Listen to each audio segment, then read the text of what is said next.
नमस्कार दोस्तों, स्वागत है आपका शयन कथा पर। पिछली बार हमने देखा कि कैसे 3 दिव्यांग चोरों ने चालाकी से बैंक लूटी, लेकिन इंस्पेक्टर विजय ने अपनी सूझबूझ से एक एक कड़ी जोड़कर उनके खेल को समझा और असली सच उजागर करने की तैयारी की।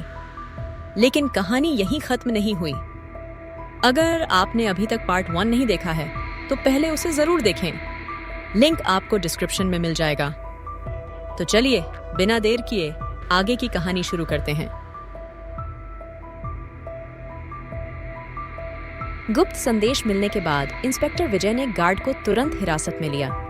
शुरू में गार्ड ने खुद को निर्दोष साबित करने की कोशिश की, लेकिन विजय की कड़ी पूछताछ और उनके खौफ के सामने वह टूट गया।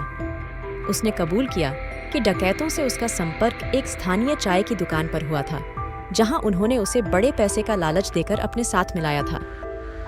लेकिन गार्ड की गवाही में एक चौंकाने वाला मोड़ तब आया जब उसने बताया कि उसने डकैतों को किसी से फोन पर बात करते हुए सुना था, जैसे कोई उन्हें बता रहा हो कि आगे क्या करना है। और थोड़ा डराने पर उसने यह भी बताया कि एक बार डकैतों ने उसे एक बार कृष्ण मंदिर के पीछे अर्जुन टेक्सटाइल्स मिल के पास बुलाया था।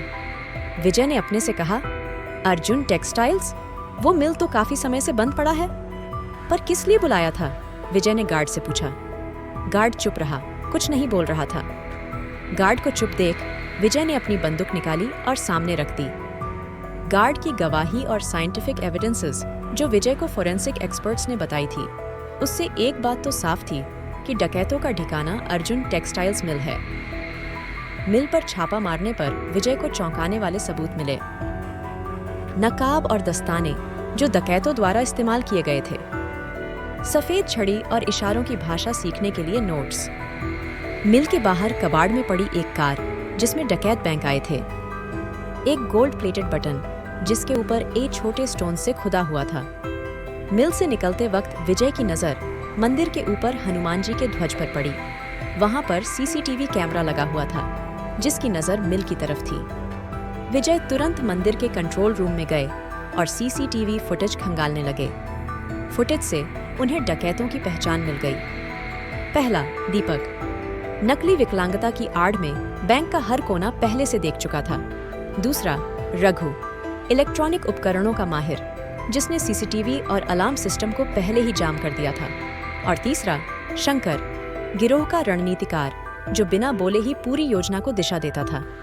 तीनों को पास के ही शराब के अड्डे से गिरफ्तार कर पूछताछ के लिए ले जाया गया, लेकिन उनसे कोई खास जानकारी हाथ नहीं लगी। अब सिर्फ ये जानना बाकी है कि इनके पीछे कौन है, विजय ने कहा। अगले दिन इंस्पेक्टर विजय बैंक पहुंचा और बैंक स्टाफ को इकट्ठा कर सबको वह बटन दिखाया और पूछा, क्या कोई इस बटन को पहचानता है? स्टाफ में फुसफुसाहट होने लगी, लेकिन कोई कुछ नहीं बोला।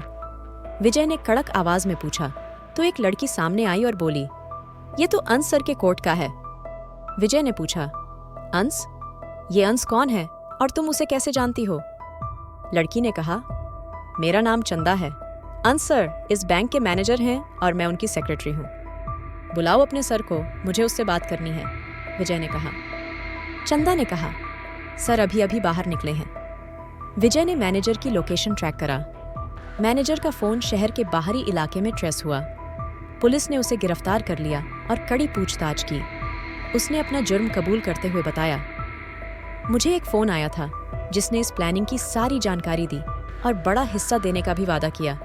फोन के दूसरे साइड किसी लड़की की आवाज आती थी। उसी ने मुझे 3 डकैतों से मिलवाया और आगे की प्लानिंग को अंजाम दिया। विजय ने उससे उस लड़की का नंबर लिया और उसकी हिस्ट्री निकलवाई। सिम लवली के नाम से रजिस्टर्ड थी और लोकेशन बैंक के पास अभी भी एक्टिव दिखा रही थी। सिम की लोकेशन और मैनेजर के बयान ने विजय को लवली कपूर तक पहुंचा दिया। लवली कपूर एक प्रसिद्ध उद्योगपति थी, लेकिन आज तक किसी ने उसे देखा नहीं था। विजय की जांच में पता चला कि उसकी कंपनियां भारी घाटे में चल रही थीं। बैंक के खिलाफ उसका बड़ा कर्ज बाकी था और वह किसी भी कीमत पर इसे चुकाना चाहती थी। विजय ने लवली को पकड़ने के लिए एक योजना बनाई। उसने मैनेजर के साथ मिलकर नाटक किया और लवली को यकीन दिलाने के लिए मीडिया में यह खबर फैलवाई कि डकैती में शामिल लोग भागने में सफल रहे। लवली ने मैनेजर को फोन कर कहा, सब कुछ नियंत्रण में है, पुलिस को बेवकूफ बनाया जा चुका है। विजय इस बातचीत को रिकॉर्ड कर रहा था और विजय ने मैनेजर को कहा कि उसे उसी मिल पर बुलाओ। मैनेजर ने नाटक करते हुए कहा, मैम, आपके खिलाफ चोरी के कुछ सबूत मेरे पास है। अगर आप चाहती है कि यह पुलिस के हाथ ना लगे तो उसी मिल के पास मिलिए मेरे 30% के साथ। लवली ने कहा, 30%? तुम्हें तो तुम्हारा हिस्सा मिल चुका है, तो फिर अब यह क्यों? मैनेजर ने कहा, ज्यादा सवाल जवाब नहीं, जितना बोला जा रहा है उतना करो, वरना। लवली ने गुस्से में कहा, तुम मुझे धमकी दे रहे हो? ठीक है, वहीं रुको, मैं आ रही हूँ। विजय ने मिल आसपास पुलिस फोर्स तैनात कर दी और सबको छुपने का आदेश दिया। थोड़ी देर बाद एक शानदार कार मिल के आगे रुकी। उसमें से एक लड़की बाहर आई और मिल के सामने खड़े मैनेजर की तरफ बढ़ने लगी। लड़की ने मास्क से अपना चेहरा ढक रखा था। वह मैनेजर के सामने पिस्तौल निकालकर खड़ी हो गई और अपना मास्क हटाता। क्या, तुम कैसे? मैनेजर ने हैरानी से कहा। लड़की ने कहा, हाँ, मैं पहचाना मुझे। विजय ने मौका पाकर लड़की के हाथ से बंदूक छीन ली और हैंड्स अप करने को कहा। विजय ने कहा, चंदा, तुम हो असली मास्टरमाइंड। फिर लवली कौन है? चंदा भागने की कोशिश करने लगी मगर असफल रही। काफी कोशिश के बाद जब कोई रास्ता नहीं दिखा तो चंदा ने हार मान ली। फिर उसने खुलासा किया कि मैं ही लवली हूँ। मैंने 3 महीने पहले बैंक इसीलिए ज्वाइन करा था ताकि मैं यह प्लान को सही तरीके से अंजाम दे सकूं और हर एक बारीकियों पर काम कर सकूं। चंदा गुस्से में, मैंने जो किया वो सिर्फ अपना हक पाने के लिए किया। जब दुनिया तुम्हें ठगती है तो ठग बनना पड़ता है। लवली उर्फ चंदा, बैंक मैनेजर अंश और तीनों डकैतों को अदालत में पेश किया गया। अदालत ने सभी को कड़ी सजा सुनाई। बैंक के सारे पैसे और गहने बरामद कर लिए गए। इंस्पेक्टर विजय ने अपनी टीम के साथ जश्न मनाया और कहा, कोई भी मास्टरमाइंड कितना भी चालाक क्यों ना हो, कानून के जाल से बच नहीं सकता।